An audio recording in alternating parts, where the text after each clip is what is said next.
नमस्कार दोस्तों, मेरा नाम है आशुतोष और आप देखना शुरू कर चुके हैं डायनामिक इम्पल्शन।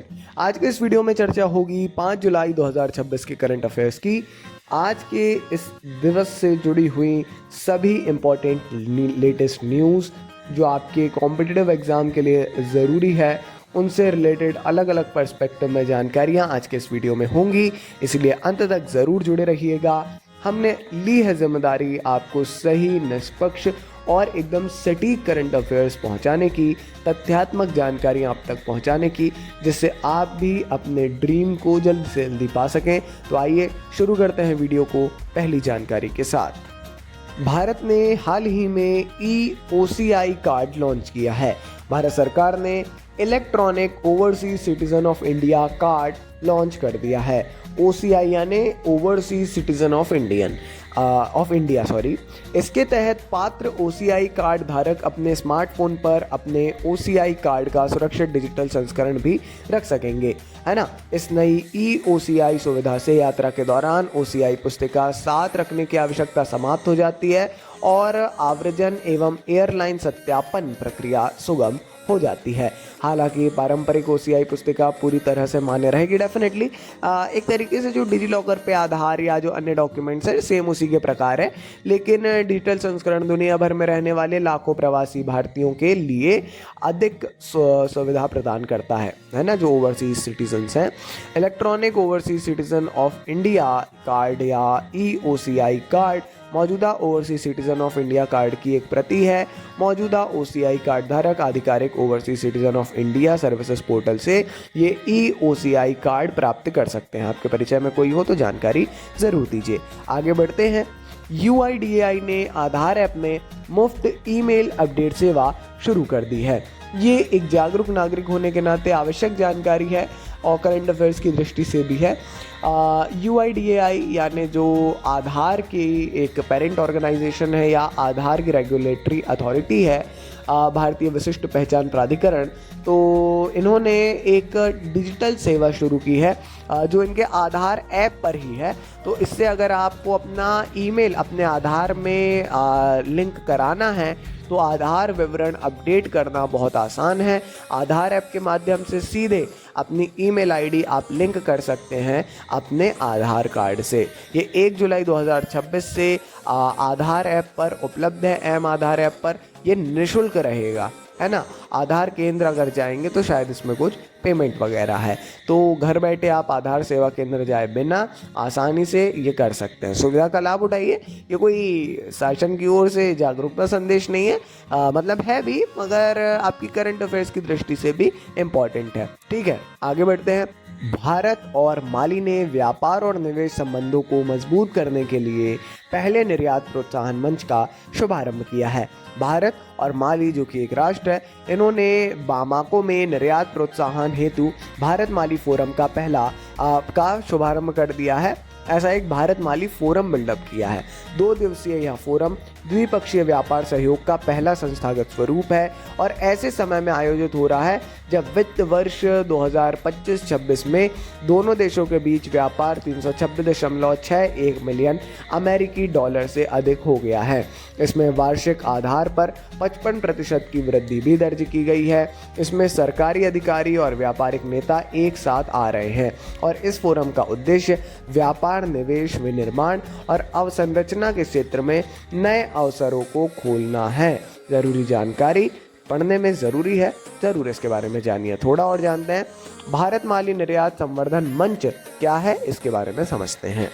ये एक नया द्विपक्षीय मंच है जिसे दोनों देशों के बीच व्यापार, निवेश और वाणिज्यिक सहयोग को बढ़ाने के लिए बनाया गया है। इसका आयोजन व्यापार और रणनीतिक साझेदारी को सुदृढ़ करना विषय के तहत किया गया था और उद्घाटन मंच माली की राजधानी बामाको में आयोजित किया गया था।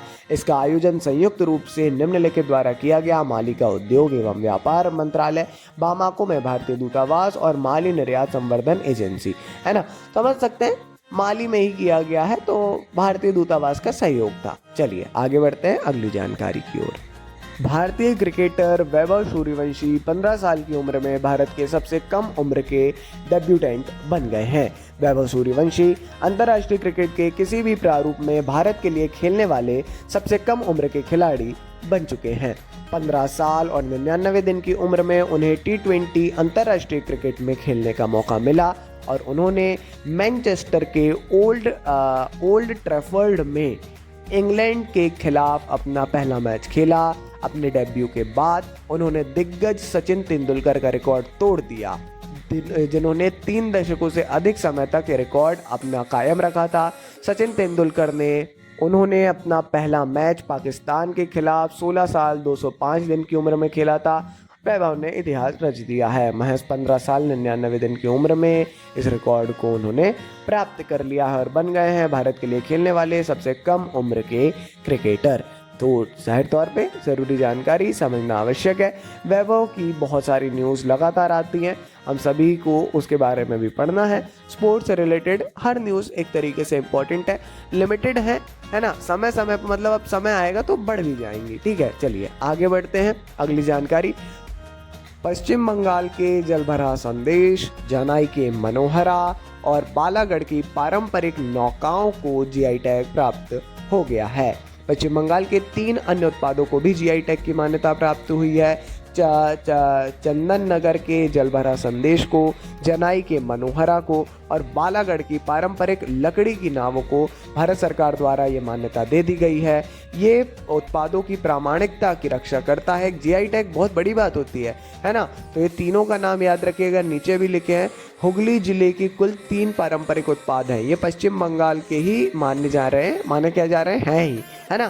तो ये तीनों जो हैं पश्चिम बंगाल के हैं और नाम याद रखिएगा, ज़रूरी है कहीं ना कहीं इनके बारे में जानना। ठीक है, तो तीनों के बारे में जान लीजिएगा। आप अपने शहर के, अपने राज्य के जीआई टैग्स के बारे में ज़रूर अपनी जानकारी में रखिए, क्योंकि वो भी कहीं ना कहीं एक ज़रूरी रोल प्ले करेंगे आपकी तैयारी में, है ना, एक सिटीज़न के नाते।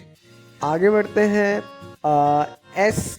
ACME, है ना, ACME ये कंपनी है। इन्होंने जापान के साथ $1 अरब का ग्रीन मेथनॉल समझौता किया है, जिससे भारत की हरित ईंधन संबंधी महत्वाकांक्षाओं को बल मिला है। ACME ग्रुप ने जापान की मित्सुबिशी गैस केमिकल के साथ लगभग $1 अरब का बाध्यकारी समझौता कर लिया है।